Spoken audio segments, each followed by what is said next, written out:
Después de ir allí, tienes ahí Chile. Sí, sí.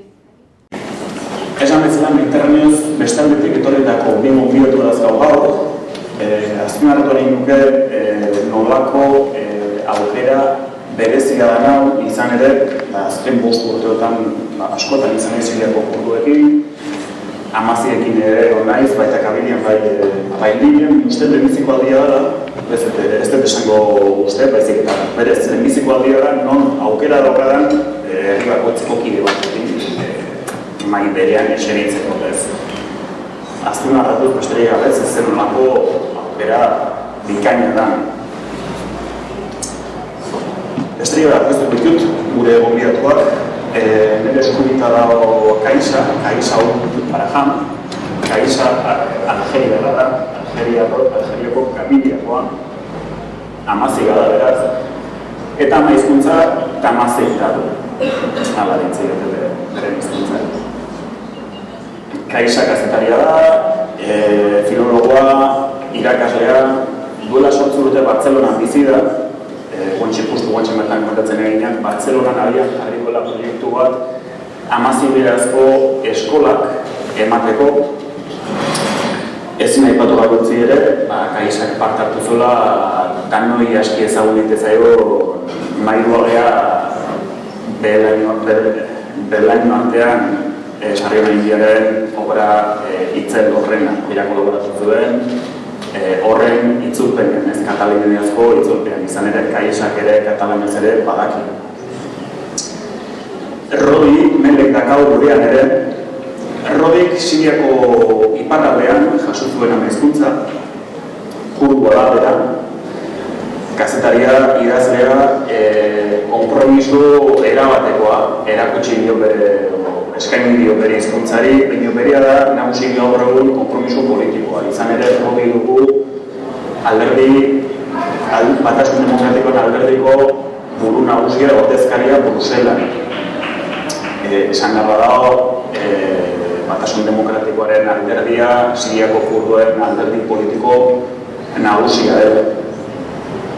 Ez da gehiago luzatu nahi aurkezpenekin, eta nahi dute ireki debatea mutazio batekin. Izan ere, egunotan ospatzen dira 5 egun Arabia udaberria lekturikoa piztu zenetik, bakit bezala, Urtarrilen Tunisien hasi, Tunisiatik Egiptora pasa, gero Libia, gero Siria, nahi nuke, nahiz eta tokian tokiko bazterketa indartan, aita izan Algeria eta Siriako egoera oso desberdina dira, Sirian da noak egin bezala, gerrako ikudian dago, eta Algerian aldiz, kanpotikan ikusita behintzat, badirudi ez dela gertatu. Orduan, eskatuko nikeen gonbidatuei azaltzea, ematea olako trato batzuk, gutxi gora bera adieraziz, nola aldatu dan 2011 azkeaztik egoera zuen jatorriko herrialdeetan. Rodi, adibidez. Bon voilà, moi je suis kurde de Syrie. La guerre a commencé en Syrie, la révolution d'abord a commencé en Syrie, c'était une révolution pacifique. Malheureusement, ça a été changé avec peu de temps parce que l'état dictature d'Assad, du pouvoir, ils ont attaqué la population qui s'est fait dans la rue pour manifester. L'attaque, c'était des attaques militaires non-stop. Ensuite, les pays voisins, ils ont intervenu dans cette politique très négativement. Chacun a tiré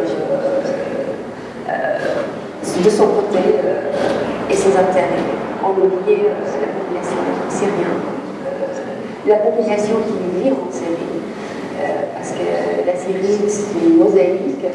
Il y a le côté kurde, il y a le côté arabien, il y a les turkmènes, les tchétchènes, bien sûr il y a le côté arabe. Voilà, il y a des sunnites, il y a des chiites. Ils ont essayé de vraiment créer une guerre civile, plus envoyer des islamistes, des djihadistes de Daesh et Al-Qaïda en Syrie, ce qui fait que la Syrie est devenue une terre de guerre et la population souffre énormément. De plus en plus, on a des immigrés dans toutes les coins du monde et on essaie finalement la situation très très grave. C'est ça la révolution, on va dire le printemps arabe, c'est devenu le printemps de l'hiver, c'est le printemps, c'est l'hiver arabe. Voilà, mais quand même il y a eu des acquis de cette révolution, ce que je vais vous parler après, des acquis, il faut qu'on les garde, c'est très important et c'est très beau. Il y a deux images, il y a le côté noir et le côté beau, et ça je vais vous expliquer, je vais en venir après.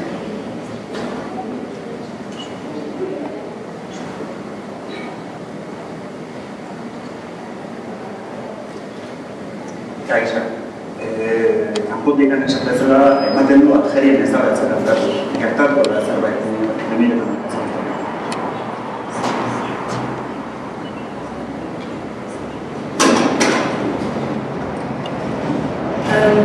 Donc le groupe à la Kabylie, je rappelle que la Kabylie est son avant-gardiste dans la lutte pour la revendication berbère, pour toute l'identité berbère. La langue, c'est juste l'aspect le plus important. Il y a toujours eu une lutte continue au niveau de la Kabylie. Donc rappelons qu'avant 2011, il y a eu des luttes successives. Il y a eu le premier mouvement au niveau de la Kabylie qui a eu lieu juste une année après l'indépendance de l'Algérie, c'est-à-dire en 1963. C'était un mouvement connu par Aït Ahmed, un historique, qui a pu, entre ces historiques qui ont pu chasser la France de l'Algérie, donc une année après l'indépendance. Déjà, c'était la désillusion, parce que le régime algérien était illégitime. Il y a eu le premier coup d'État juste un mois après l'indépendance. Donc ce mouvement de Kabylie est connu par Aït Ahmed, et ils ont fait la première révolte pour dénoncer ce régime qui se déclarait déjà arabe, excluant l'identité berbère. La conséquence était l'assassinat de plus de 400 Kabyles. Ils ont forcé à l'exil à Aït Ahmed et beaucoup d'autres opposants. En 1967, il y a eu un autre coup d'État mené par le grand dictateur Boumedienne, et c'était la fermeture, c'était l'interdiction totale de s'exprimer en berbère, de faire quoi que ce soit qui était lié aux berbères, aux autres libertés démocratiques. Durant cette période, jusqu'à 1980, donc, les opposants étaient torturés, étaient forcés à l'exil, et en exil principalement en France, ils étaient obligés de continuer plusieurs luttes. En 1980, donc, il y a eu le premier printemps berbère, mené par les étudiants de l'université de Tizi Ouzou. La première fois, avec le support de toute la Kabylie, c'est-à-dire de toute la population kabyle, pour la première fois une revendication claire de l'officialisation de la langue berbère. Il y a eu une répression féroce contre ces militants, il y a eu des viols contre des étudiantes, il y a eu des tortures et des disparitions aussi. Et le mouvement a été organisé avec le nom du mouvement culturel berbère jusqu'en 1888, donc ils luttaient. En 1987 aussi, il y a eu des manifestations, ils ont créé la première ligue algérienne créée par les Kabyles, les droits de l'homme. En 1988, il y a eu la grande révolte de toute l'Algérie. Donc c'était pour la revendication essentielle, le droit essentiel. Elle a été soldée par l'assassinat de plus de 500 jeunes, des disparitions, des tortures aussi. Après, donc, le président algérien, ce qui s'est passé en Algérie en 1988, c'est à peu près ce qui s'est passé pendant le printemps arabe dans les autres pays de l'Afrique du Nord. Le président n'a pas pu partir, il ne pouvait pas se coller de sa chaise. Mais ce qui s'est passé, c'est qu'il a fait une sorte d'ouverture démocratique.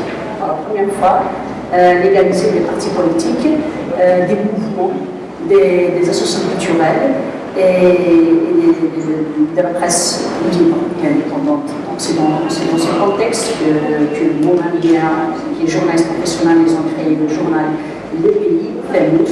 C'était un journal hebdomadaire français berbère. où moi j'étais encore jeune à l'université, je collaborais avec des articles spécialement berbères. Donc c'est tout ça. Ce qui s'est passé en Algérie en 1988, c'est un peu la même histoire qui s'est répétée dans les pays d'Afrique du Nord, c'est-à-dire une euphorie de jouir de cette liberté. Mais juste 3 ans après, il y a eu des élections emportées par le parti islamiste le plus radical, le Front islamique du salut. Le régime militaire algérien qui avait peur pour ses intérêts, non pour les intérêts des Algériens en général, des Berbères en particulier, a annulé les élections. Et là, on entre dans une sphère de violence terrible. On est rentré dans une guerre civile entre les islamistes et le régime algérien. Mais les victimes sont principalement des victimes civiles, des intellectuels, des chanteurs, des hommes et des femmes politiques. Jusqu'en 2002. Entre-temps, la Kabylie continuait sa lutte pour l'officialisation de Tamazight. En 1995, en pleine guerre civile, la Kabylie a décidé de boycotter l'école algérienne parce que nous pensons que c'est notre langue n'est pas enseignée dans l'école algérienne, nous refusons d'étudier dans la langue arabe. Donc finalement, après une année de lutte, j'étais dans la dernière année de l'université, donc on ne dit pas qu'on a perdu une année, mais on a donné cette année pour la lutte pour l'introduction de la reconnaissance dans le système éducatif. Et pour la première fois, la langue berbère est introduite dans l'enseignement public, dans les zones berbérophones. Et en 1998, c'est une date très importante parce que nous avons un symbole de la lutte berbère, de la lutte pour la laïcité, pour les droits des femmes, pour les droits humains en général et principalement pour les berbères, qui est un chanteur qui s'appelle Matou Bounès, qui a été assassiné en 1998 par on ne sait qui, parce que à qui profite le crime, toujours on le dit, tous ceux qui ont été assassinés, les hommes et les femmes qui ont été assassinés durant la guerre civile, étaient contre et le régime militaire algérien et l'islamisme. Donc il a été assassiné, et ça c'était la mèche qui a fait incendier ce qui est arrivé après, en 2001, qu'on appelle le printemps noir. Le printemps noir, où les jeunes sont sortis dans la rue après le meurtre dans un commissariat de police d'un jeune lycéen. Donc ça a provoqué le printemps noir, le deuxième printemps berbère, qui a été soldé par l'assassinat de plus d'une centaine de jeunes, des disparitions, des tortures, des viols. Et donc en 2001, après cette révolte, ce qui s'est passé, c'est que le régime algérien a décidé d'abandonner la Kabylie et d'encourager d'une manière indirecte que les groupes terroristes islamistes s'implantent en Kabylie. Et comme la Kabylie a toujours lutté contre le terrorisme islamiste, il n'est jamais décidé de ces groupes en Kabylie. La Kabylie a toujours lutté, alors maintenant sur les deux fronts, lutté contre ces groupes qui se met la zizanie en Kabylie, qui se met l'insécurité en Kabylie. Ils ont même pas continué à lutter pour la revendication berbère jusqu'à maintenant. Donc la lutte n'a jamais été arrêtée. À partir de 2001, donc la Kabylie a lutté pour abandonner. Et il y a eu la création du mouvement pour l'autonomie de la Kabylie, parce que là, on devrait défendre la Kabylie principalement et être solidaire des autres zones. Mais la priorité est pour notre région. Donc la naissance du mouvement autour de la Kabylie, conduit par Farhat Hani, qu'on appelle Farhat Benazir, qui était grand chanteur aussi, qui est un intellectuel kabyle, qui conduit jusqu'à maintenant ce mouvement. Il s'est créé un gouvernement provisoire de la Kabylie en exil. Cet homme politique est interdit d'entrer en Algérie. Je rappelle que ces jours-ci, son frère vient de décéder, ils l'ont interdit d'entrer en Algérie.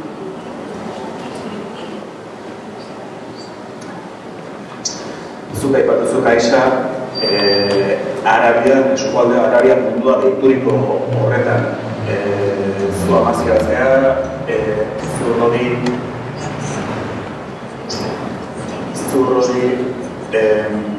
kurdua zea, biak hortaz egin emakumeak zarete, orduan emakumeak zarete ez arabiarrak Arabian mundua deituriko horretan ematen duen bezain zaila da edo klitxe batean erortzen ari gara baretzen.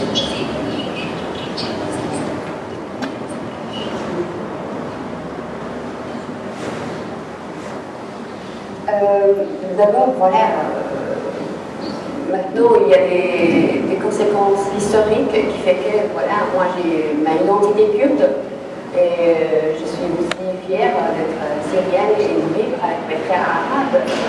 Mais quand même, il y a une amertume, il y a une révolte à l'intérieur parce qu'il y a des injustices que le peuple kurde a subies. Et le peuple kurde a été divisé entre 4 pays, la Turquie, l'Iran, la Syrie, l'Irak. Le peuple kurde n'a jamais été considéré en tant qu'une identité et respecter sa langue maternelle. On était persécutés par les 4 pays. Les Turcs nous appelaient des Turcs de montagne. Les Kurdes, des Turcs de montagne. Ils ont interdit la langue kurde. En Syrie, système al-Bas, ils voulaient absolument arabiser la langue. Ça n'a jamais marché. En Irak, la même chose. En Iran, la même chose. Ce qui fait que nous, les Kurdes, on était vraiment persécutés et c'était un peu de lutte. Parce qu'on a toujours voulu se battre contre tous ces pouvoirs et essayer de prouver notre identité. Tous les jours, c'est quelque chose de très difficile. Ça n'empêche pas, on a vécu avec des autres populations, soit turques, soit arabes, soit iraniens, perses, soit irakiens. Et ça crée évidemment avec des années des liens très forts. Et ils vont prendre ça comme une richesse. Mais par contre, sur le plan géopolitique et de droits de l'homme, nous les Kurdes, on va absolument une reconnaissance pour le peuple kurde, pour son identité, pour sa langue. Et pour ça, on a eu une grande chance aussi, malgré le malheur, d'avoir un leader comme Abdallah Öcalan, qui est prisonnier en Turquie, en prison d'Italie. C'est un grand philosophe, c'est un grand politicien, et qui a créé tout un système d'autogestion pour régler les problèmes kurdes, pas que la problématique kurde, mais pour l'ensemble des peuples qui vivent là-bas sur place. Et ce projet d'autogestion, d'autonomie, on va dire, pour chaque région, c'est très important à comprendre ça. Parce que nous, les Kurdes du nord de la Syrie, depuis 2013, on a pu vraiment appliquer ce projet. C'est un projet démocratique et ça marche. Et ça marche et c'est vraiment très réussi. Et le centre de ce projet, c'est les femmes. C'est les femmes qui mènent la révolte. C'est la révolution de la femme en même temps. Ça veut dire, nous les femmes du nord de la Syrie, on se bat contre le pouvoir d'Al-Assad, on se bat contre Daesh et on se bat en même temps contre toutes les idées qu'on a mises contre la femme et contre une société démocrate.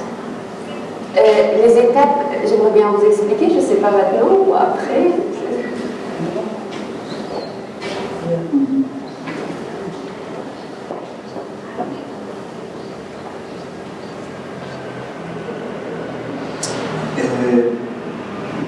Nindioki Kaisa galdetu bestea laburrean azaltza batek badakazu Kaisa benetan hain ematen dut bezain zaila da emakume arabiarra izatea arabiar mundua ditu horretan.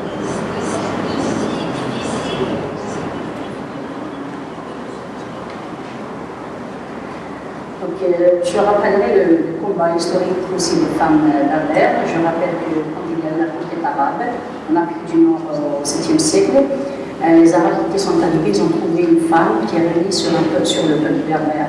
Elle s'appelle Lilia. Les Arabes ne pouvaient pas imaginer qu'il y ait une femme qui réunit sur le peuple. Ils l'appelaient la Kalina, la prophétesse dans le sens le plus noble et dans le sens le plus péjoratif, la sorcière. C'est-à-dire, c'est comme si elle ne pouvait pas rallier, donc elle a dû ensorceler ce peuple pour les gagner. Donc elle a lutté toute sa vie. Contre l'invasion arabe. Nous la considérons pour la première invasion parce qu'ils sont venus avec des sabres, ils sont venus avec une violence Et au moment où elle a perdu la guerre, elle a demandé à ses enfants, c'est une mère, elle a demandé à ses enfants de se rallier du côté de l'islam parce qu'elle avait peur qu'on les tue. Donc cette femme, c'est un symbole pour nous de femmes qui luttent, de femmes qui combattent pour son identité. Et durant l'histoire, on a une autre femme aussi qui a lutté durant la colonisation française au XIXe siècle, Femme Soumer, qui est de ma région, dans la montagne. Et cette femme nationale, on l'appelait, le général Rondon l'appelait la Jeanne d'Arc de Caligny. Elle a eu toute une armée derrière elle, elle a lutté contre les Français. Donc nous avons des symboles de femmes qui luttent. Et nous avons aussi nos grands-mères qui ont lutté durant la guerre de libération de l'Algérie contre la France. La majorité des femmes qui ont lutté en Algérie contre la France, c'était des femmes kabyles qui ont pris les armes au même niveau que les hommes.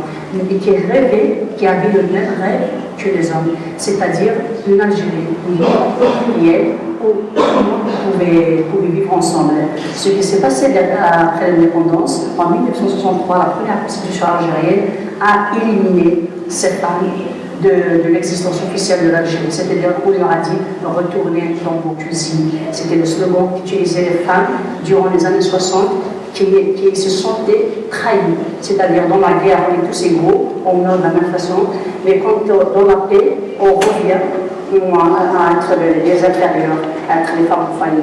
Donc il y a tout un mouvement de femmes en général algériennes qui ont lutté pour les droits de la femme. Là, ce qui s'est passé, c'est que la domination masculine, l'infériorisation de la femme a été normalisée dans les écoles avec le phénomène de l'arabisation. L'infériorisation de la femme a été normalisée dans les écoles, c'est-à-dire dans les écoles, on nous enseignait que la femme est inférieure à l'homme, que la femme devait obéissance à l'homme. C'était normalisé dans les moyens de communication officiels, c'était normalisé dans les mosquées, c'était normalisé dans la rue. Donc dans ce contexte, c'est, pour moi, je considère que si on commence à dire à un enfant, dès son jeune âge, à lui intérioriser le fait que la femme est inférieure à l'homme et qu'elle n'a pas ses droits comme l'homme, on est mal parti.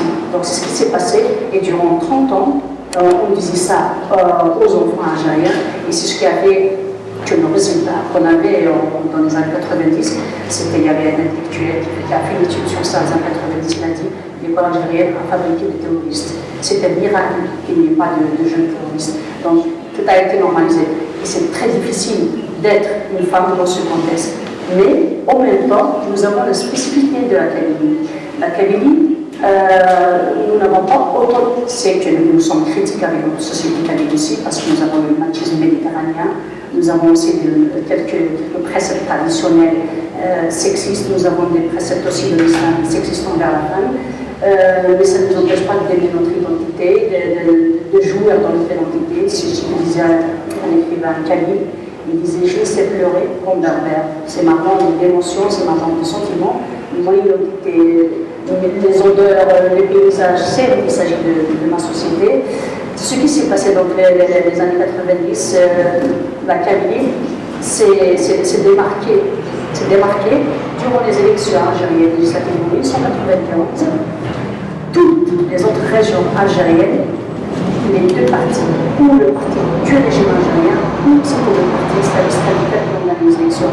La Kabylie est la seule région où les élections ont été gagnées par les partis locaux. Ni l'islamisme, ni le régime militaire a triomphé en Kabylie.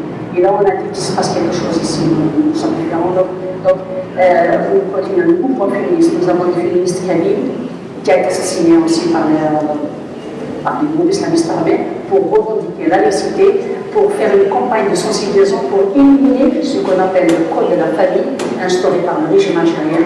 Le code de la famille qui existe en parallèle à la constitution algérienne, qui est plus ou moins que le code de la famille, parce que le code de la famille est totalement inspiré de la charia islamique, c'est-à-dire la loi islamique. Dans laquelle on disait que la femme doit obéissance à son mari, la femme ne peut pas travailler si son mari ne donne pas le permis, donc beaucoup d'injustice. Et elle faisait une campagne de sensibilisation envers les femmes pour l'annulation du code de la famille. Elle a été assassinée en 1990 par le groupe islamiste pour ça. Donc c'est devenu aussi un symbole. une autre Kabyle, lycéenne, qui a lutté contre le voile islamique, qui a refusé de porter le voile islamique plusieurs fois, a été aussi assassinée pour ça. Elle avait 17 ans, elle est devenue un autre symbole. Donc nous, les femmes kabyles, on résiste pour ça. Et actuellement, avec le mouvement du MAC, du mouvement de l'autonomie de la Kabylie, et actuellement pour le mouvement de l'autodétermination de la Kabylie, parce qu'on est arrivé à notre étape, il y a tout un mouvement féministe kabyle qui s'est impliqué dans la lutte et dans l'objectif que ça se fera avec les femmes, ça se fera avec les femmes. Et une autre critique aussi de notre société, si on veut créer un État, on devrait créer un État moderne.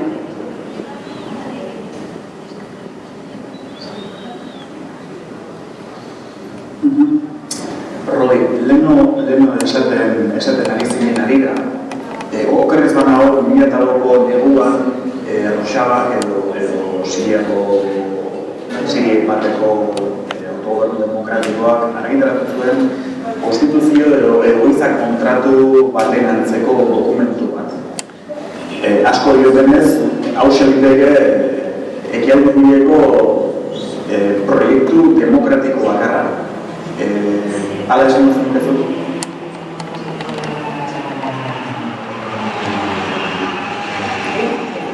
C'est notre projet démocratique, toute la région, tout le monde. Rojava, c'est situé au nord-ouest de la Syrie. Alors, de Rojava, on est 1 million de Kurdes en Syrie, sur l'ensemble de la Syrie, c'est 10 millions. On fait 1,5 million dans la société des 2 millions, bref. Nous, les Kurdes, on a vraiment un projet qui fonctionne très très bien, ce que j'ai dit tout à l'heure.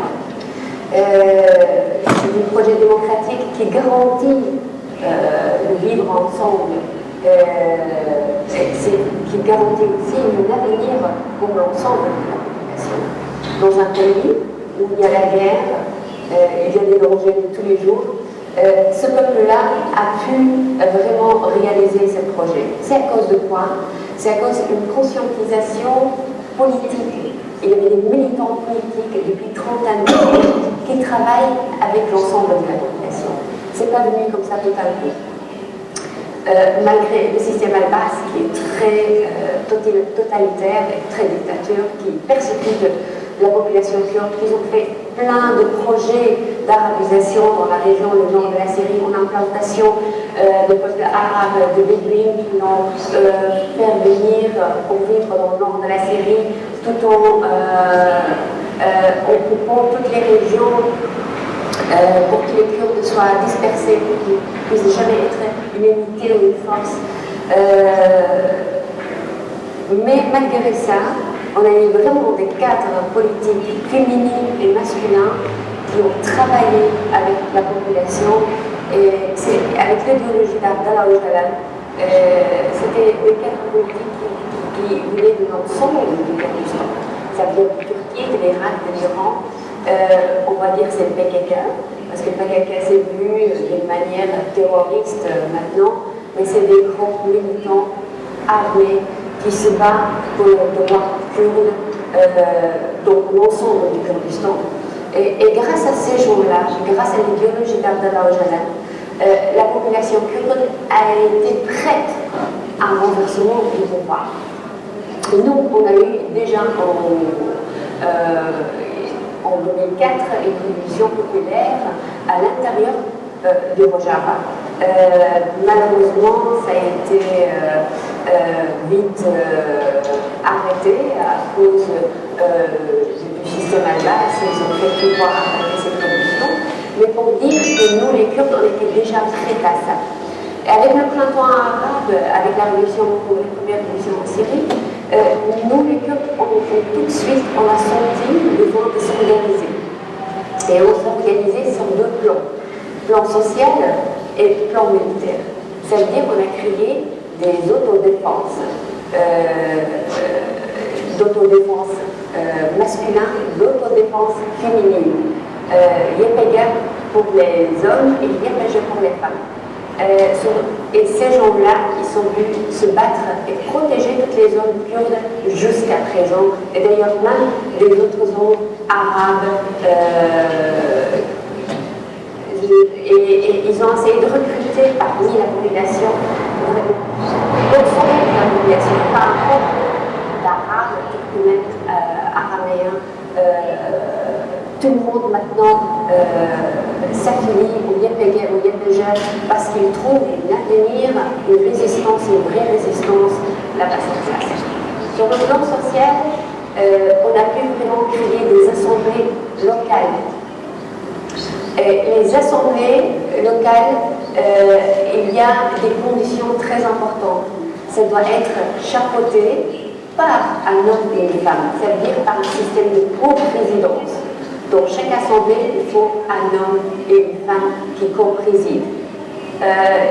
La population locale se retrouve là-dedans ils sont présentés par leurs représentants, peu importe, arabes, turkmènes, kurdes. Et comme ça garantit que tout le monde puisse s'exprimer. Il n'y a aucun peuple ou aucune identité peut être persécutée. C'est ça le projet d'autogestion, le projet démocratique qui marche et qui fonctionne. Ça veut dire quoi? Ça veut dire l'État central, on supprime l'État central. Ça veut dire le pouvoir ne vient pas de l'État et de la police. Le pouvoir vient du local. C'est la population locale qui décide. Le pouvoir vient du bas. Et par ce système-là, on aimerait bien que vraiment ça soit appliqué dans l'ensemble de la Syrie, pour l'ensemble du Moyen-Orient. Parce qu'on a des Alaouites, des Chiites, des Sunnites chez nous. Et pour éviter vraiment une guerre civile, une guerre très dangereuse, qu'il y a des États comme l'Arabie Saoudite qui font tout pour casser et saboter ce système, parce qu'ils voient bien que ça fonctionne. Et nous, on a besoin de l'aide internationale et de la connaissance, une reconnaissance pour ce système. Parce que nous, on a créé 3 cantons.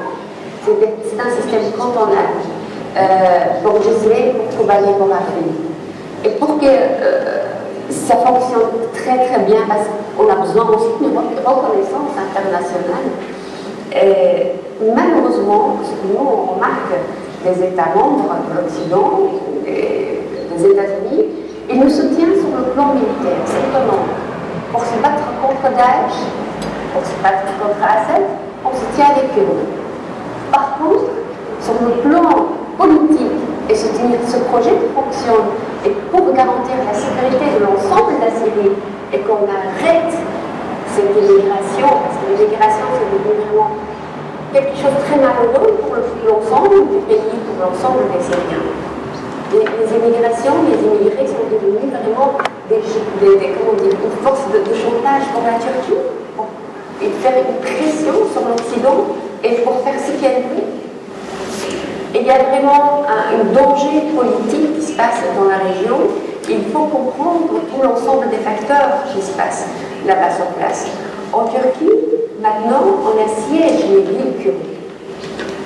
Et quand on assiège les villes kurdes, on affame la population. Les jeunes ne peuvent pas sortir en dehors de chez eux. Il y a des snipers qui tirent sur la population. Ça veut dire si moi j'ai un frère ou un cousin ou un voisin qui est mort, son cadavre est dehors, je ne peux pas aller même chercher le cadavre. Si j'y vais chercher le cadavre, on me dit où c'est. On me dit.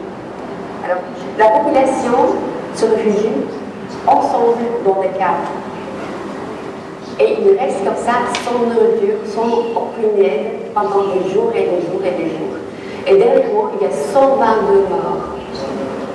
Et on n'en parle pas dans la presse internationale. On ne dit rien. C'est comme quelque chose d'étonnant.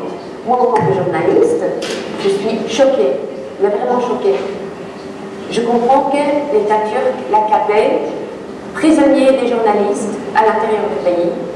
Il y a un système militaire maintenant qui se met dans les rues pour arrêter ce volant. Sensazioa da ikusten dugula hori estatu monokromoa balitzatzen da, ez? Kurduak soilik baleude bezala. Gustatuko litzaidake zu pixkat argitzea zein den hango gizartearen tejidoa, ez? Zein herrik osatzen dute zuen deituriko autogobernu demokratikoa?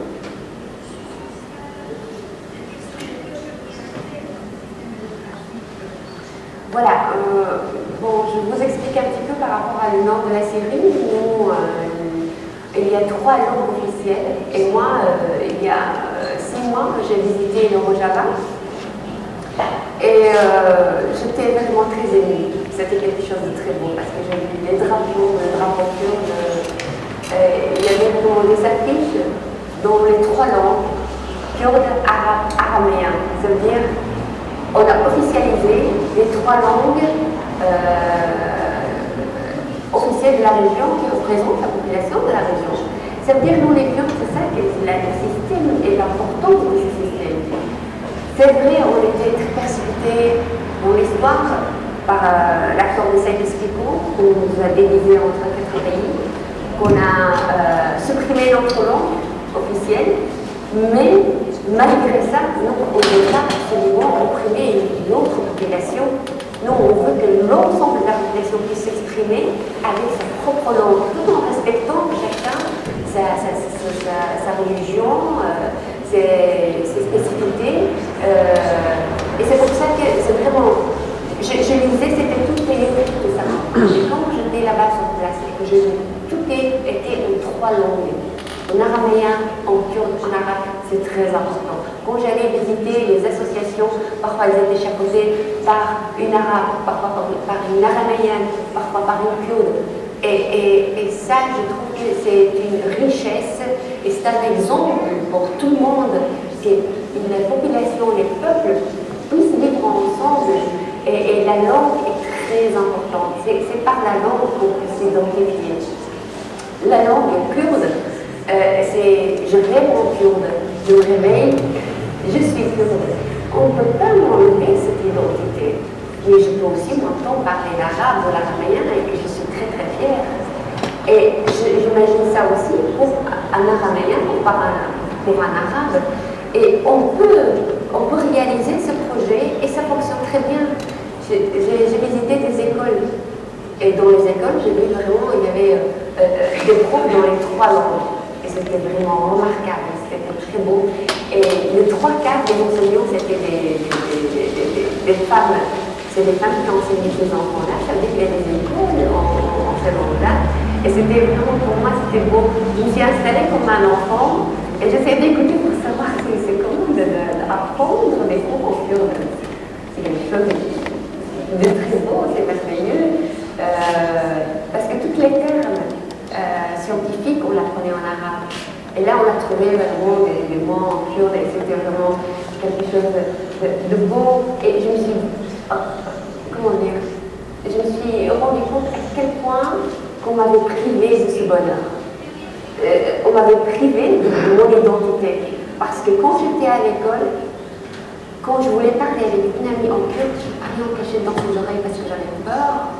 Il y avait une autre personne qui va aller dire à la direction que je parlais en kurde.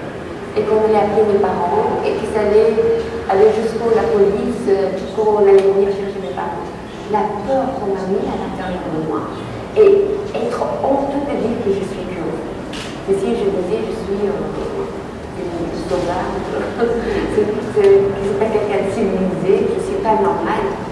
On faisait tout pour que je brûle l'identité, pour que j'ai honte de moi. Et quand j'ai visité le Rojava, c'était tout ce changement-là. C'était très très beau. Et vraiment, j'invite n'importe qui pour aller visiter et voir surtout des spécialistes, d'aller voir là-bas sur place et comment ce projet fonctionne et comment ça peut être une vraie solution pour le Moyen-Orient.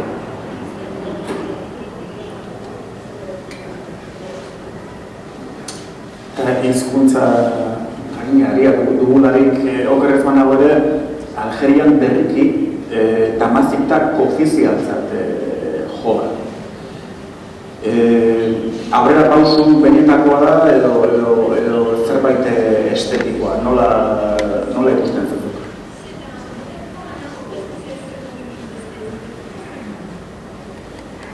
Donc on pourrait faire le parallélisme avec les Kurdes. Donc, quand on était petit, la première année à l'école, à 6 ans, la première journée, il était interdit de parler kabyle, même dans la cour. Il nous a été interdit de parler kabyle, même dans la cour. Et si je voulais dire à mon prof que je voulais aller aux toilettes, je devais me débrouiller pour le dire en arabe, parce que si je le dis en kabyle, je recevrais un coup de bâton. Donc, et tout ce qu'on apprenait à l'école, je me souviens de la première année de l'école, on devait faire une fête, la fête de la journée nationale algérienne. Donc, on devait dire, moi je devais dire que j'étais le numéro 1. Dieu est unique, notre langue est unique, notre religion est unique et notre identité est unique. Je devais l'apprendre. En ce moment, je l'apprenais avec fierté, mais j'arrive à la maison parce que mon père et ma mère, c'est les cabines traditionnelles, mais ils me disaient, mais non, on n'a pas une langue unique. Et donc, pour un enfant, c'est un peu, je pense que ceci aussi a contribué pour qu'on soit aussi défoncé. C'est une réaction humaine contre une attaque qu'on a subie contre nous. Donc, ça. Quand j'ai pris conscience, quand durant mes adolescents, quand j'étais à l'université, j'ai pris conscience et j'ai décidé, je suis une autodidacte, en apprenant en cachette la grammaire berbère et toutes les normes linguistiques de comment apprendre le berbère et tout. Donc jusqu'à la première fois que le gouvernement algérien a reconnu la langue berbère comme langue nationale, c'était après le printemps noir en 2002, donc le président a décidé de mettre comme une sorte d'appendice, il y a l'article 3 dans la Constitution qui dit que la langue arabe est la langue nationale et officielle, et il met un article qui s'appelle l'article 3 bis, la langue tamazight est aussi une langue nationale, mais sans plus. Mais ça n'a été suivi par aucune loi organique, ça n'a été suivi par rien dans la pratique. Non seulement ça n'a pas été suivi par quelque chose dans la pratique, sinon qu'on a voulu remettre en cause tous les acquis que nous avons eus, que nous avons arrachés nous-mêmes pour essayer de standardiser, de mettre des normes linguistiques, d'essayer de travailler au niveau littéraire, au niveau sociologique concernant le berbère. On a voulu créer une académie par des gens qu'on dit baptistes du mouvement arabo-islamique, qui remettent en question la graphie latine. Nous, on a adopté la graphie latine. La graphie latine, c'est pas la graphie latine, c'est l'alphabet phonétique international parce que c'est la manière la plus facile de transférer une langue. Et n'importe quelle personne le pouvait lire. Et aussi, on avait notre graphie de Tifinagh, c'est une graphie qui a été préservée par les Touaregs. Donc, on l'enseigne aussi dans les écoles d'une manière symbolique. Donc, d'abord, après le boycott de la Kabylie en 1995 de l'école, on a pu, donc nous, j'étais professeur de français et d'anglais, et on nous appelait les reconvertis. On était des autodidactes parce qu'il n'y avait aucune formation pour apprendre le berbère. On l'apprenait d'une manière clandestine. Donc, on s'est proposé pour enseigner le berbère. Donc, j'ai commencé à enseigner le berbère comme autodidacte. Après, il y a eu des formations, bien sûr. Jusqu'en 2001, c'est devenu une langue nationale. On pensait qu'il y aura une organisation meilleure de la langue, mais non. Donc, cette académie, on a créé cette académie pour imposer les caractères arabes aux berbères. Moi, j'étais enseignante dans un collège et on a mal introduit la langue dans l'enseignement parce que c'est une langue maternelle. On devait commencer par l'immersion. Les enfants kabyles devaient commencer par apprendre leur langue maternelle à partir de 6 ans, mais non, ils apprenaient leur langue maternelle à partir de 12 ans, après avoir étudié totalement en arabe pendant le primaire. Ceci était un grand problème parce qu'ils commençaient à faire des calques depuis l'arabe vers le berbère. Et puis, le ministère de l'Éducation algérienne a imposé un manuel didactique avec les 3 graphies. C'est un manuel qui devrait avoir 100 pages, il en a 400. Il pèse très long pour les élèves. Donc, dans les 3 graphies, la graphie latine, la graphie Tifinagh, qui a été mal écrite avec beaucoup d'erreurs, et puis la graphie arabe.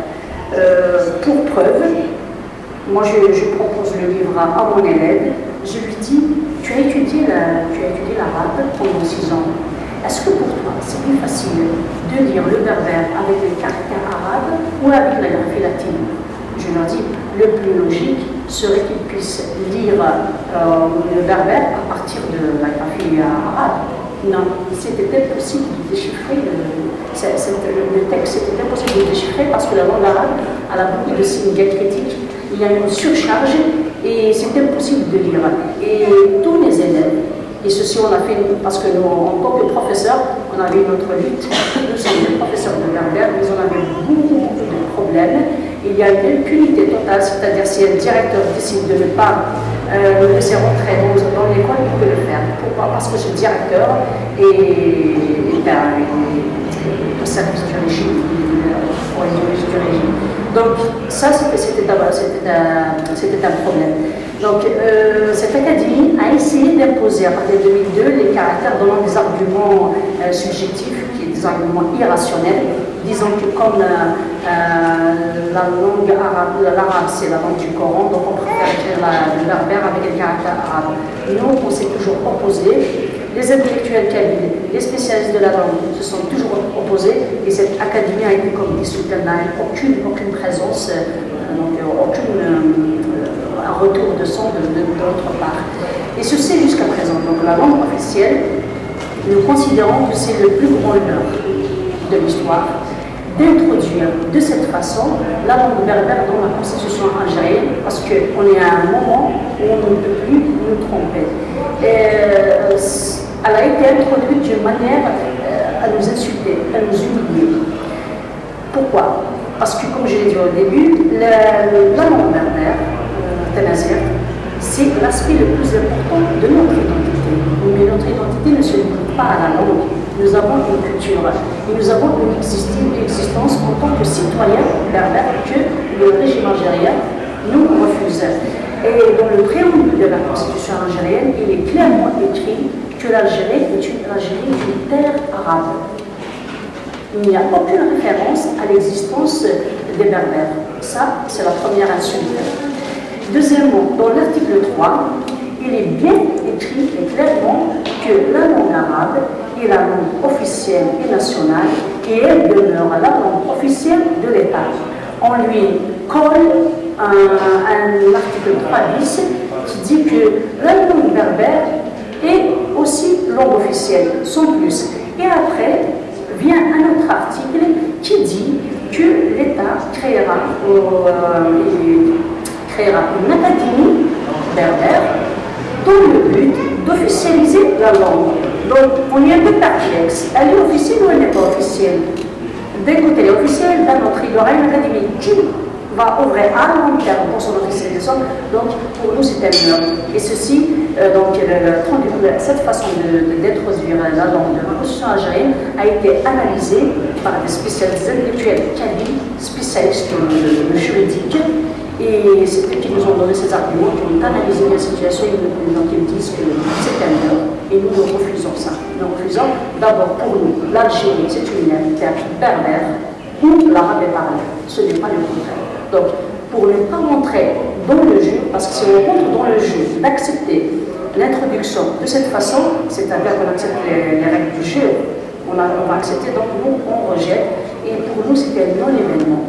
L'introduction, l'officialisation de la nation algérienne.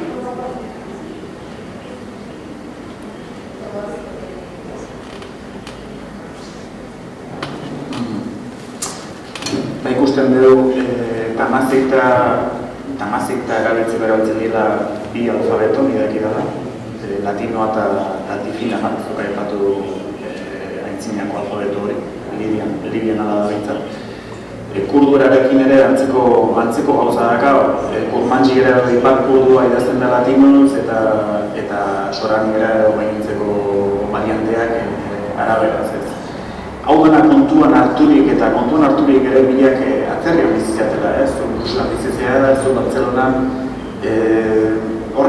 honek mesatzen biziki izalduko ditula erbestean bizi direnen seme alaben aukerak beren hizkuntza beregantzeko eta normalizatzeko eine handi baten.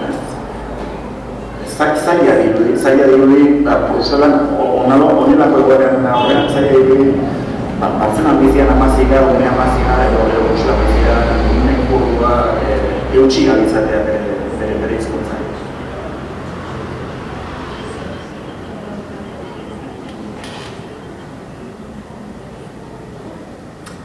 effectivement, c'est pas facile. Mais comme application de volonté. Mais moi, j'habite pas vraiment à Bruxelles, j'habite dans une région autour de Bruxelles. Là-bas, la langue officielle, c'est le néerlandais. Ça veut dire que mes enfants ils vont dans une école néerlandaise. Alors moi, j'ai épousé un Belge, ce qui fait que moi, avec mon mari, je parle le français. Mais bon, il est très courageux, il a appris le Kurmanji. C'est plusieurs dialectes. Il y a le Kurmanji, il y a le Zazaki, il y a le Sorani. Alors, le Sorani s'inscrit avec l'alphabet Arab, le Kurmanji s'inscrit avec l'alphabet latin. Et voilà. Mais je me rends compte qu'il y a une vraiment difficulté pour parler avec les enfants. Parce que par facilité, quand on arrive à la maison, quand on a une journée très compliquée, difficile, par facilité, je parlais le français avec mon mari pour m'exprimer vite. J'oublie qu'il y a un enfant parfois. L'enfant, on voit aussi la voie de la facilité, c'est le français. Mais je crois que c'est question de volonté. Il faut vraiment continuer à parler en kurde. Moi, j'essaie de parler vraiment toujours en kurde avec lui. Malgré ça, il continue à me répondre en français. J'ai demandé à un spécialiste qu'est-ce que je dois faire. Est-ce que je perturbe l'enfant? Parce que néerlandais à l'école, avec le papa en français, moi, le kurde, ils sont très petits, j'ai un enfant de 5 ans et j'ai une petite fille de 3 ans. Qu'est-ce que je dois faire pour que il ne faut pas avoir peur parce que toutes ces langues-là, ça s'enregistre dans sa tête et plus tard, vers 8 ans, il va vraiment s'exprimer dans toutes ces 3 langues, il ne faut pas avoir peur. Mais il faut continuer à parler avec eux, même si il insiste à me répondre en français. Et j'imagine ici, en exil, les allochtones, en général, ils sont face de ces problèmes-là. Mais c'est question d'être pédagogique et expliquer un enfant. Expliquer pourquoi, c'est quoi le kurde, ça veut dire quoi, pourquoi je parle en kurde avec lui. Et de lui faire aimer cette langue, parce que c'est une continuité de l'histoire maternelle et c'est très très important.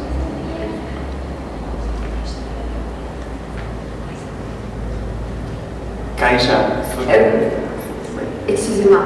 Mais par contre, question de système et pédagogie, je trouve que c'est important aussi de demander à l'endroit, les pays où on vit, d'avoir des locaux qu'on puisse exercer avec des professeurs, donner des cours à ces enfants-là. Et d'ailleurs, on a eu un projet avec des autres amis d'ouvrir un centre culturel et qu'on puisse donner le plaisir d'apprendre la langue maternelle. Deuxièmement, la culture, la musique, pour qu'ils puissent comprendre c'est quoi la musique, les tonalités, l'histoire, et tout ça, je trouve que ça c'est une responsabilité de chaque pays de protéger l'aspect culturel et c'est aussi de protéger les conflits ou les injustices qu'on peut ressentir à l'intérieur de soi et essayer de payer en vie.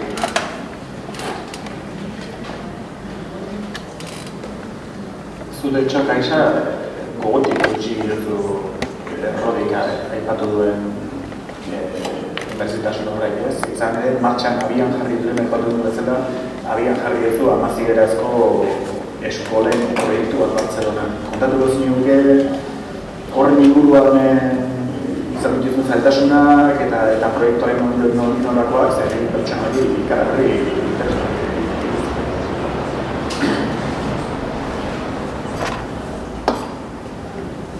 Oui, donc dans notre contexte, dans mon contexte c'est un peu différent. Donc, on est arrivé en Catalogne, moi et mon mari, avec nos enfants. Et on a été accueillis par le PEN Catalan, qui est un organisme qui travaille avec un réseau européen, qui a pour programme l'accueil des écrivains, des journalistes persécutés dans leur pays d'origine. Donc, dès qu'on est arrivé en Catalogne, donc le PEN Catalan nous a donné toutes les facilités, c'est-à-dire on faisait des conférences, on faisait des débats, on parlait, on donnait nos témoignages, moi et mon mari, sur la situation du berbère, principalement en Kabylie. Donc nous avons eu cette facilité et puis nous avons découvert le peuple catalan et nous avons découvert les similitudes que nous avons pour la lutte et pour notre identité, donc entre le peuple kabyle et le peuple catalan. Ça nous a vraiment encouragé à continuer dans ce sens. Il y a eu une synchronie entre les deux côtés. Et donc il a été présenté un projet au gouvernement catalan à l'époque de Montilla, du tripartite. Donc on a présenté un projet de l'enseignement du berbère aux enfants catalans d'origine berbère, avec l'argument que la langue arabe est prise en charge par les ambassades des pays d'origine. Si je donne l'exemple du Maroc, l'ambassade marocaine finance entièrement l'enseignement de l'arabe en Catalogne, mais ne le fait pas pour Tamazight, qui est aussi une langue officielle. C'est pour vous dire, dans ce pays, tout est théorique, en pratique, il ne se passe rien. Donc nous, avec cet argument, que ces enfants berbères, ils ont droit à étudier leur langue maternelle. Le gouvernement catalan nous a écoutés et a financé cet enseignement. Donc nous avons formé des professeurs. Moi j'étais la coordinatrice du projet. Donc il a eu une formation pour les berbères qui pouvaient faire une formation pour enseigner le berbère. Maintenant c'était un contexte de crise, mais c'était une expérience, une très belle expérience. Donc ces enfants ont pu avoir le droit d'apprendre leur langue maternelle, qui n'est pas l'arabe, c'est leur langue maternelle, qui est le berbère. Surtout qu'en Catalogne, la première langue étrangère est bien le berbère et non pas l'arabe. Après le catalan et l'espagnol, la première langue étrangère, c'est le berbère. Donc ça nous a facilité. Après tout ce qu'on fait, moi-même j'ai fait un documentaire amateur dans lequel j'ai parlé de ma situation de femme et de Camille, parce que là, en tant que femme, on lutte sur les deux fronts, pour l'identité berbère, mais aussi pour notre statut de femme. Et donc, à ce documentaire, je lui ai donné un titre en berbère, oui, ma jeunesse, pour parler un peu de la guerre civile qui nous a presque anéantis. Donc, dans ce sens, et c'est grâce à ce contexte spécifique catalan que nous avons pu faire beaucoup de choses, expliquer aux Catalans, expliquer à l'Europe, témoigner de notre situation et surtout avoir le support et la solidarité du peuple catalan.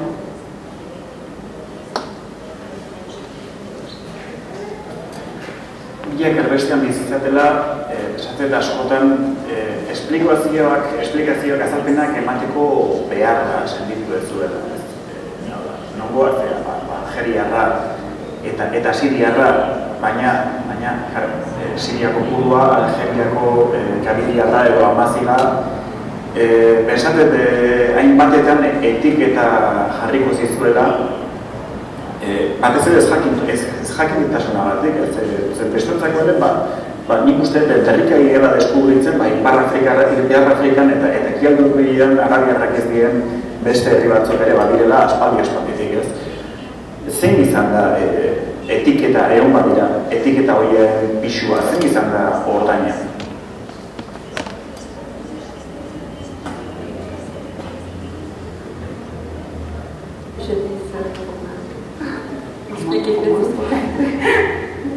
Donc, l'immigration kabyle, elle est très ancienne en France. Donc, en France, maintenant, ils n'ont plus ce problème. La communauté kabyle est la première communauté étrangère en France et toute l'opposition, surtout durant les années 60, 70, 80, l'opposition kabyle au régime algérien, ces exilés, familles qui vivaient en France, c'est depuis la France qui luttait pour la cause berbère, c'est depuis la France qu'ils ont créé l'Académie berbère pour normaliser la langue, pour travailler sur tous les plans anthropologiques, sociologiques, sur le plan littéraire, sur le plan linguistique, sensibiliser aussi les Français par rapport à la cause, pour avoir un support. En Catalogne, je parle de la Catalogne, l'immigration berbère aussi très nombreuse. mais c'est une migration principalement ouvrière qui vient du nord du Maroc. Il s'agit d'une migration rifène principalement, et aussi de la glace, une migration berbère, mais principalement ouvrière. Et c'est très difficile de mener ce projet de sensibilisation. On le fait c'est-à-dire on a toute l'adhésion, mais quand on a une migration ouvrière, c'est un peu difficile d'y avoir accès.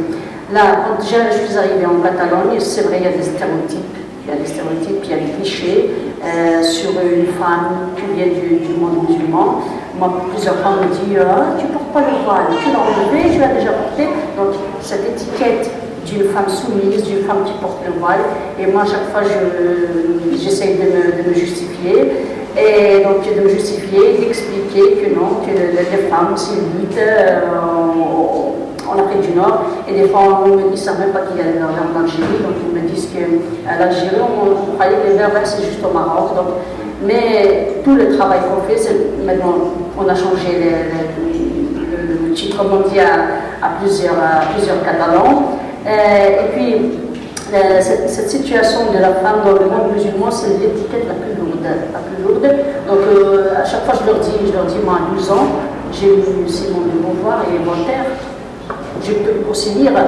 Et après, bon, avec toute la bonne intention du monde, là, on peut faire un débat, mais des fois, il y a aussi des mouvements un peu. Ce qui me dérange, il y a aussi un mouvement raciste et xénophobe aussi ça l'arrange de donner cette étiquette. Donc, il y a une mauvaise intention, et là, je leur rappelle que non, nous, on est venus là.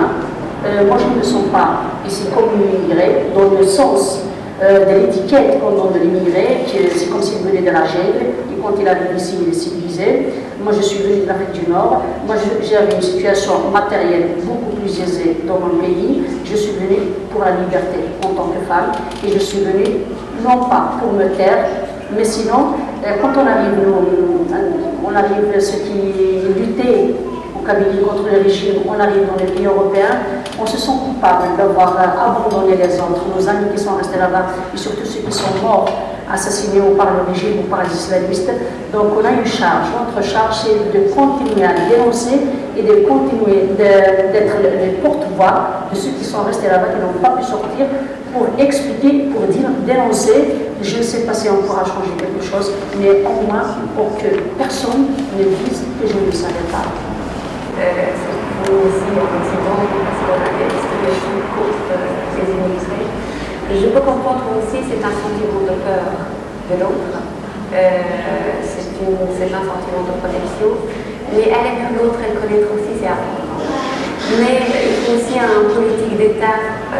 Moi, ce que j'ai remarqué en Belgique et en France, on essaie de vraiment mettre les immigrés tous dans des ghettos. Qui vivent ensemble dans des ghettos, dans des situations misérables, ce qui fait qu'il y a des réactions chez la jeunesse de ces gens-là, une réaction de racisme envers eux, et ils peuvent les entraîner facilement dans des groupes extrémistes, comme l'islam extrême, bien sûr, parce qu'on voit bien que les mosquées sont bien financées par l'école wahhabite de l'Arabie Saoudite, et ils essaient de entraîner les jeunes d'une manière ou d'une autre vers eux. D'ailleurs, il y a pas mal de personnes de l'Europe qui sont parties se battre à faire le djihad en Syrie, au nom de l'islam. Je déplore vraiment, je suis vraiment triste pour ces familles que leurs jeunes ils sont partis, parce que c'est des situations vraiment horribles. Et même les jeunes qui partent là-bas sur place, ils se rendent compte à quel point ils sont piégés, où il y en a des fous, des criminels aussi, ils se retrouvent dans ces groupes-là et ils vont aller tuer la population locale du mouvement de l'islam. Ça veut dire qu'il faut vraiment un système qui protège les immigrés. Il faut vraiment des centres culturels. Il faut aussi la mobilisation au sein de la population locale de chaque pays. Comme la France et comme la Belgique, vraiment, il y a parfois des situations désagréables.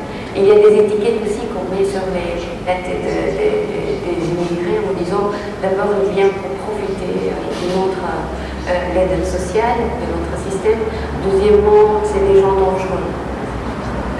Ou c'est des gens paresseux.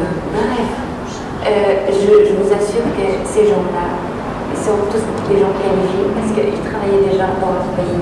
Soit c'est des enseignants, soit c'est des travailleurs, des ouvriers.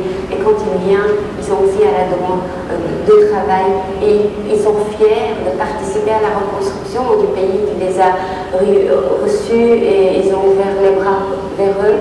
Alors ils aimeraient bien vraiment deux mouvements à prouver qu'ils sont des citoyens comme les autres et ils font attention à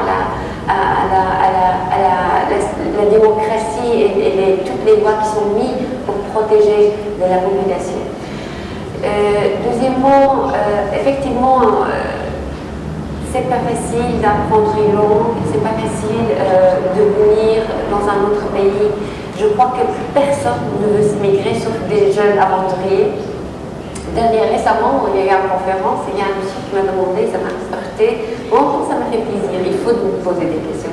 Il m'a dit, madame, vous avez vos parents ici? Je lui dis oui, ils ont fait des enfants, je lui dis. Alors pourquoi ils ont fait beaucoup d'enfants s'ils voulaient venir ici en Europe?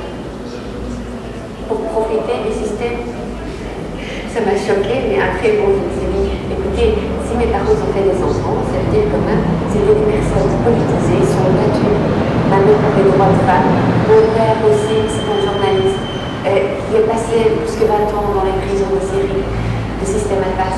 Ça veut dire que ces gens-là, ils rêvaient de se battre, d'avoir une situation meilleure dans leur pays. S'ils sont dû fuir, ça veut dire qu'il y a eu une situation extrême pour nous protéger, sinon ils n'allaient pas faire des enfants. Pour dire que vraiment il y a toujours une réaction négative. Aller vers l'autre, ça facilite plus le vivre ensemble dans une société.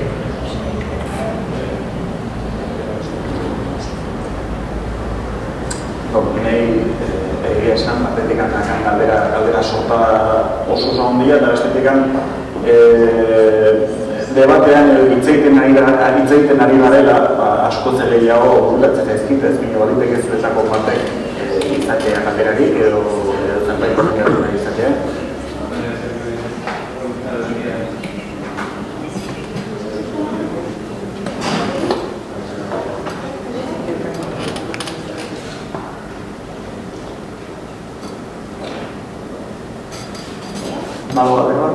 Hay una bat.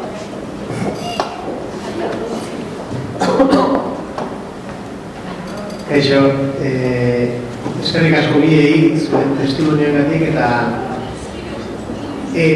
zehazki kaixetik galdetu nahiko nioke nola bera biek hizkuntza gutxiko edo esaten lekuetatik datu zen, baina hizkuntza gutxiko dukan beste herrialde batera joan da eta askotan sumatzen dut Euskal Herrian ez dakigula oso ondo nola asmatu gure hizkuntzak behar duen babesa eta sustapena era berean kanpotik datorrenak printzipioz ikasteko grina badakar, baina ziur aski bideratzen da asko hizkuntza nagusi edo hegemonikoa ikastera, ez kasu honetan espainola.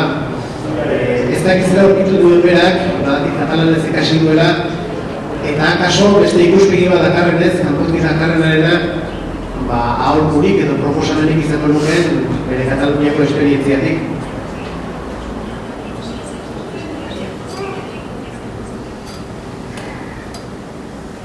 Merci pour cette question. Donc, moi, quand je suis arrivée en Catalogne, je savais qu'il y a une langue qui s'appelle le catalan. Et la Catalogne, les gens, depuis la Kabylie, ont considéré la Catalogne comme un modèle. D'ailleurs, le mouvement pour l'autonomie de la Kabylie a pris le modèle de l'autonomie catalane pour la copier un peu pour la lutte pour le berbère. Donc, quand je suis arrivée en Catalogne, déjà je savais qu'il y a un peuple qui vit pour son identité aussi. Et j'ai tout de suite décidé d'apprendre le catalan. Et j'ai beaucoup d'amis qui me disaient que tu ne feras rien avec le catalan, tu n'arriveras à nulle part, il faut apprendre l'espagnol. Moi je leur disais, mais c'est pas possible.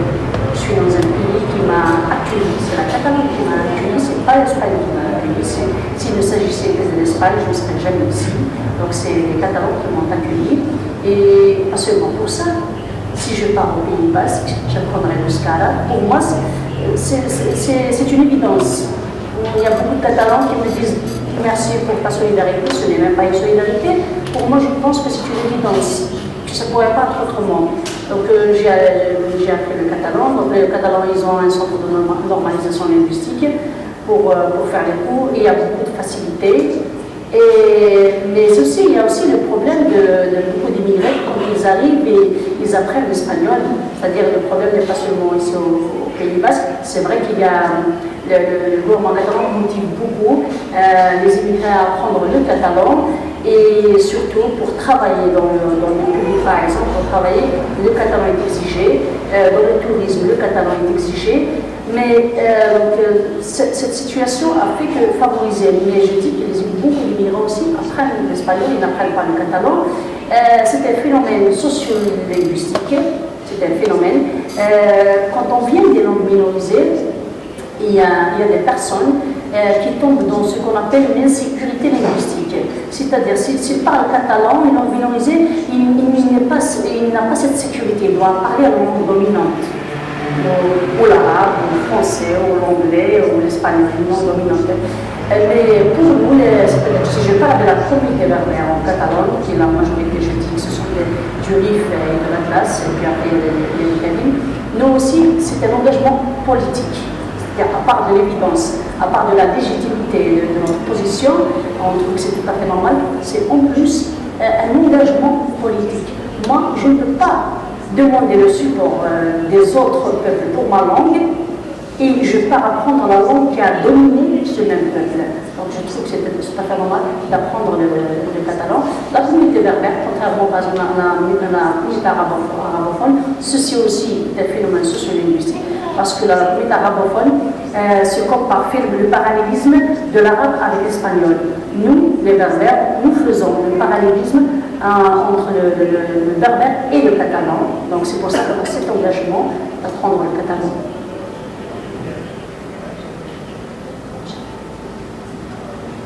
Esango zenuke Kaisa, berberak ez dien Algeriarrek Bartzelonan bizi direnak edo Euskal Herrian egon daitezkenak sensibilitate bera eduki dezaketela bertako hizkuntza ikasteko garaian?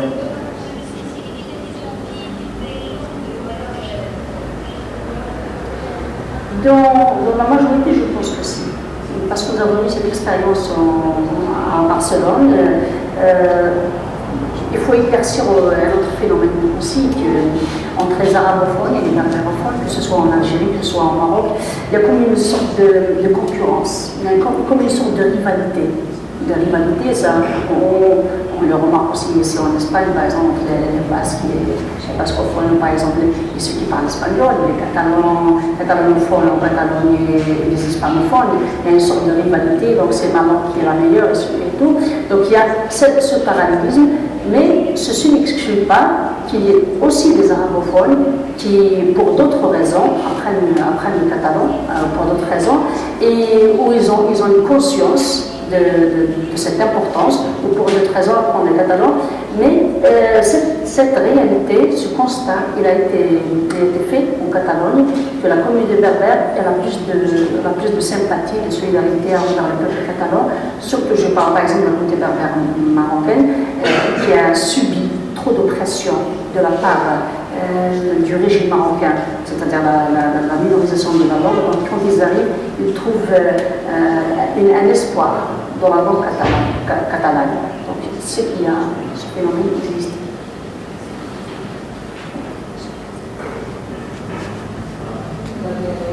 Mestra Berake.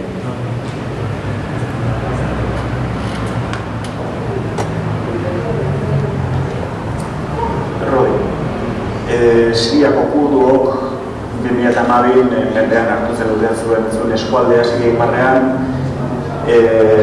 Nik beti esangoet, inoiz zitzaidala ahaztuko, han ikusi nuna egun horretan ez.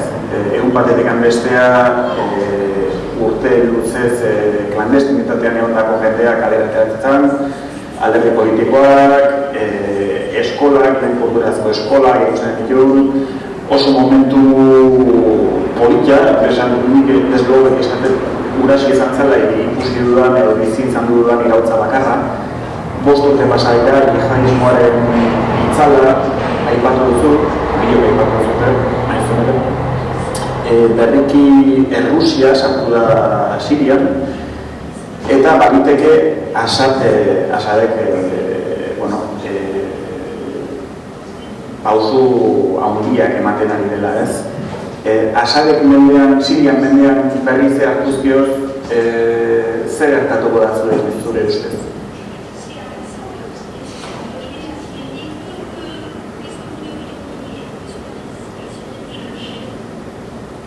Il ne faut jamais faire confiance à Assad, c'est une dictature. Par contre, il peut utiliser la population locale un contre l'autre. Pour le moment, il est plus, il ne touche pas les Kurdes dans le nord. De temps en temps, il les dérange, il existe, son pouvoir est toujours là, mais il ne les attaque pas vraiment parce qu'il est occupé ailleurs. Si Assad reste au pouvoir, c'est un échec. C'est un échec. Si Daesh prend le pouvoir, c'est un échec total. Alors, nous, on ne trouve pas une solution ni avec Assad, ni avec Daesh. La seule solution, que vraiment il y a une négociation pacifique autour des tables, que tous les acteurs régionaux puissent mettre leur accord, que la population locale puisse discuter ensemble par leurs représentants à Genève 3. À Genève 3, c'était un échec. Bon, c'était reporté, peut-être que le 26 va être mieux. Je suis aussi invitée pour... Il y avait, si les Kurdes sont invités, moi je suis invitée à ces négociations, mais malheureusement, nous, on était boycottés. Parce que la Turquie ne veut absolument pas que les Kurdes soient un acteur de discussion à Genève 3. Ils utilisent les immigrés, la base des réfugiés en Turquie, comme un chantage en disant si vous soutenez les Kurdes, on ouvre les frontières et les bus vont être remplis avec la population syrienne pour venir ici en Europe. Et l'Europe a très très peur. On ferme les frontières, on s'en fout, on ferme les yeux. Par contre, la solution vraiment vient de trouver. La solution, c'est de trouver une solution pour la Syrie. La vague d'immigration peut se retourner en Syrie. Par exemple, la Kobané, c'est une ville kurde où les femmes sont battues contre Daesh. La ville, elle est détruite 90%, mais maintenant, on essaye de reconstruire la ville. Et même les Kurdes qui étaient en Turquie, les Kurdes de Rojava, ils sont retournés pour reconstruire la ville. Et il faut aider et soutenir ces projets. Ça, c'est de un. De deux, il faut trouver une solution pacifique et que les États-Unis arrêtent de soutenir la politique de l'Arabie Saoudite. Parce que les États-Unis soutiennent les Kurdes militairement, mais pas politiquement. C'est quand même bizarre. Parce que là-bas, il y a des accords de pétrole entre les États-Unis et l'Arabie Saoudite. La Turquie, la même chose. On ne veut pas des Kurdes. On soutient Al-Qaïda. L'opposition qui a été créée récemment à l'Arabie Saoudite, c'est une opposition qui a changé le nom, question de vitrine. Par contre, c'est le même filiale, c'est Al-Qaïda. Ces gens-là ne vont pas avoir une discussion entre Al-Qaïda et Assad pour trouver une solution pour la Syrie. Il faut l'ensemble de la population. Et nous, au Conseil national démocratique, que toutes les parties se retrouvent dedans, Kurdes, Arabes, Araméens, on doit aller à Genève 3 et trouver une solution pacifique et non militaire. Mais je crains vraiment très fort que la guerre va perdonner et il n'y aura qu'une solution, que ce soit une solution militaire. C'est vraiment que je ne suis pas d'accord.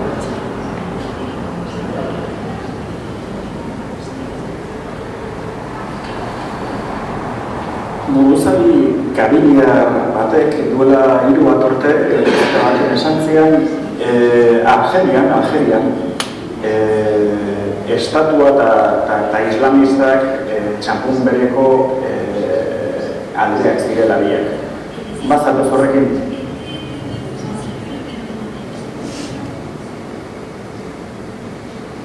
Tout à fait d'accord, c'est une phrase qu'on utilisait depuis toujours. On peut remonter jusqu'aux années 30, aux années 40, quand le mouvement national, il était un mouvement national nord-africain, créé principalement par un groupe de Kabyles qui vivaient en France, c'était des intellectuels qui vivaient en France, et qui étaient formés par le Parti communiste français et les syndicalistes français qui les aidaient à s'organiser pour lutter contre le colonialisme français. Donc c'était une élite principalement francophone et laïque. Comme elle n'avait pas l'adhésion des autres pays, du Maroc, de la Tunisie et tout, donc elle a changé de nom pour être le mouvement national algérien, et principalement dirigé par les Kabyles. Et donc elle soutenait que l'identité algérienne est une identité berbère, ou du moins algérienne, et après algérienne pour que tout le monde puisse vivre ensemble, donc il y a des Arabes et des Berbères. L'autre aile, une aile islamiste, déjà dans les années 40, ils ont créé un mouvement islamiste. Ce mouvement islamiste n'était pas pour l'indépendance de l'Algérie, il était pour l'égalité des droits avec les Français, les colons. Donc c'est-à-dire il y a les indigènes, parce que les Algériens en ce moment-là étaient des indigènes, et il y avait les Français qui luttaient pour l'égalité des droits, pour l'intégration, c'est ce qu'ils appellent l'intégration. Au moment où cette élite al-Kabyle, qui a créé le mouvement national, luttait pour déjà l'indépendance de l'Algérie. Mais ils ne s'entendaient pas. Donc il y a la première crise berbère de 1949, dans laquelle justement on parlait de ça, les islamistes, ils ne voulaient rien savoir de la culture et de l'identité berbère parce qu'ils disent qu'ils appartiennent à la nation arabe et point. Donc c'était la première crise, il y a eu une séparation, il y a eu même des assassinats politiques de la part des islamistes de quelques-uns de ces dirigeants, jusqu'à l'éclatement de la guerre algérienne contre la France. Donc ce mouvement, il a toujours lutté pour la laïcité. On insiste toujours sur la laïcité parce que l'argument religieux est un argument très fort en Algérie parce que c'est avec la religion qui nous opprime. C'est être musulman, c'est être arabe. On peut bien être musulman sans être arabe, on peut bien être arabe sans être musulman, mais pour le régime algérien, surtout après l'indépendance, c'était ça. Et le moyen que le régime algérien a utilisé pour opprimer le peuple berbère, c'était bien la religion. Donc les islamistes ne sont pas les premiers à utiliser la religion à instrumentaliser la religion pour réprimer les Kabyles. C'est le régime militaire déjà de ce son et a utilisé cet argument disant que si vous êtes musulman, vous devrez être arabe. Et vous devrez être arabisé. Donc il y a eu un phénomène d'arabisation de ramener de peuplement en plein Kabylie pour arabiser la population kabyle. Il y a eu ce qu'on appelle une érosion linguistique sur les frontières. Donc, ce qu'a dit ce dirigeant kabyle est tout à fait vrai.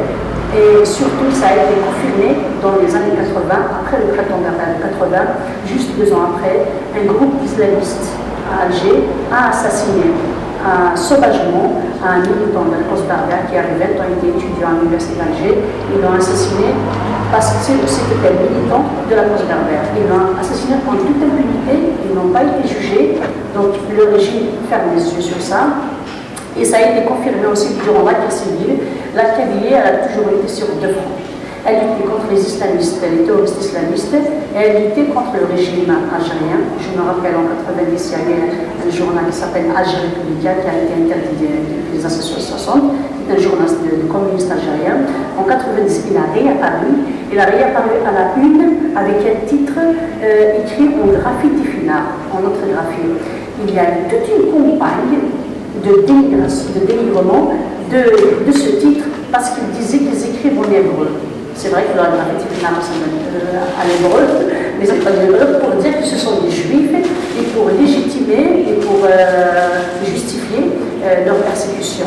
Donc, pour nous, le régime, et jusqu'à présent, tous les meurtres qui ont été perpétrés contre les Kabyles, comme il n'y a jamais eu d'autopsie, il n'y a jamais eu d'enquête, On donnait une pension à la veuve, aux enfants, et ils devaient se faire. Ils ne devaient même pas réclamer quelque chose à l'État. On disait toujours que tous ceux qui sont morts, ils étaient contre le régime militaire et contre les islamistes radicaux. Donc pour nous, ce sont les deux faces de la même monnaie.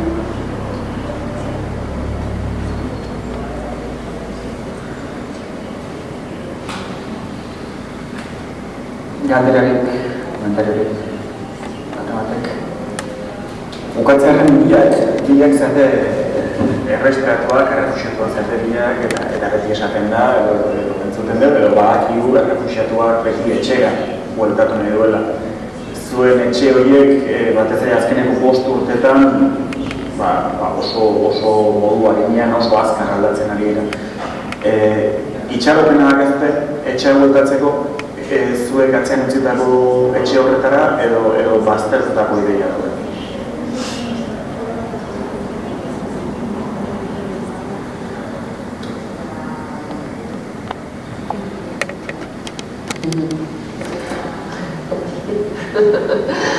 Mais je crois que, bon, moi, je vois mes parents, c'est leur rêve de rentrer au pays, et dès qu'il y a eu la situation de Rojava, malgré toutes les difficultés et les dangers pour y arriver au Rojava, ils sont partis quand même.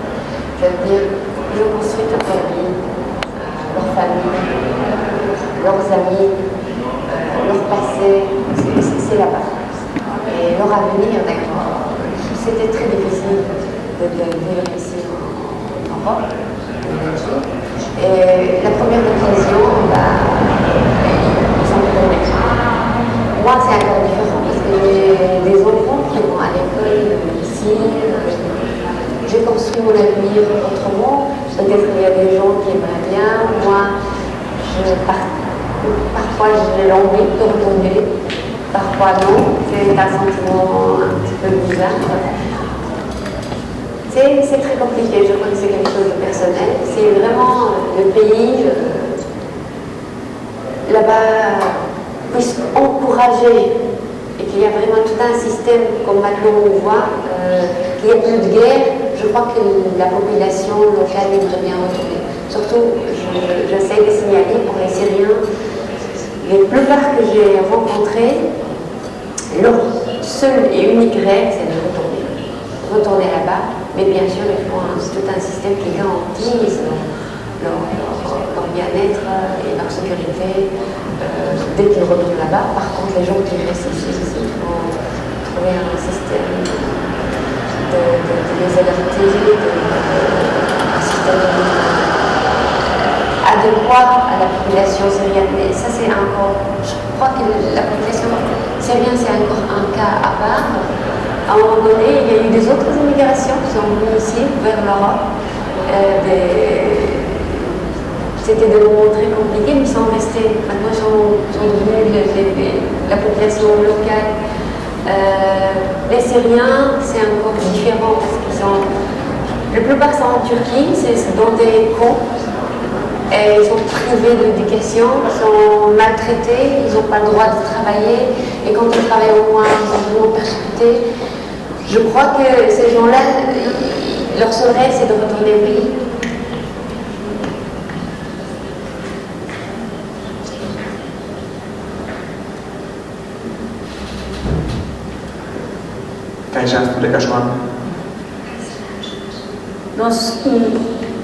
Moi, je citerai un sociologue kabyle.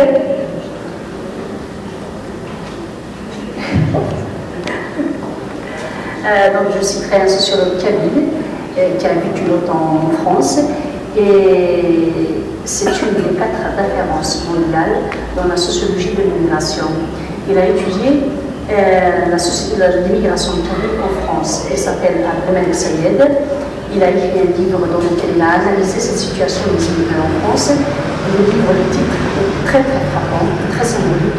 Donc ça s'appelle La double absence. La double absence, c'est-à-dire ces immigrés qui vivent en France, ils sont absents par rapport à l'État français et ils sont absents par rapport au pays d'origine. Parce qu'au pays d'origine, quand on n'est plus, c'est comme chez nous on dit quelqu'un qui est parti, c'est comme s'il était mort. Et par rapport à l'État français, ils sont aussi absents parce que les immigrés le droit des immigrés, c'est encore quelque chose qu'on devrait y penser. Ils ont une situation très difficile.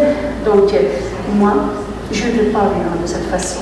Je ne veux pas être la double absente. Je ne veux pas être l'absente pour ma Kabylie et l'absente pour la Catalogne, par exemple. Aujourd'hui, c'est la globalisation. Je ne veux pas qu'on me force à choisir où je pourrais vivre si ma patrie tombe, pays tombe guerre. Moi, et surtout, je ne veux pas inculquer ça à mes enfants. Mes enfants, je ne veux pas qu'ils restent au milieu, que toute leur vie, ils pensent s'ils doivent partir ou s'ils doivent rester. Non, ceci est un monde. Les frontières sont ouvertes, malheureusement, ouvertes seulement dans le monde occidental. Je voudrais bien qu'il n'y ait plus de frontières dans le monde entier, que tout le monde puisse circuler librement. Parce que je rappelle que la Kabylie, depuis la Catalogne, elle est à 50 minutes de la Catalogne. Je pourrais y aller et passer de très bons moments. Je pourrais retourner en Catalogne et passer de très bons moments. Le peuple catalan, je le rappelle, c'est un peuple qui m'a adopté, qui m'a ouvert les portes, et c'est devenu une seconde patrie pour moi. Donc, je peux vivre tant en Catalogne comme en Kabylie, et surtout, je ne veux pas qu'on m'oblige à choisir si je retourne ou non. Je ne veux pas me le penser, ni pour moi, ni pour mes enfants. Je veux qu'ils ouvrent leurs yeux sur le monde entier. Eskerrak eman nahi dizuet, gurekin egoteagatik, benetan interesgarria eta azkeran ipatu dutela, oso aukera arraroa, urria da, Kabyliar eta txika kopurtu bat toki berean ikialitzatea.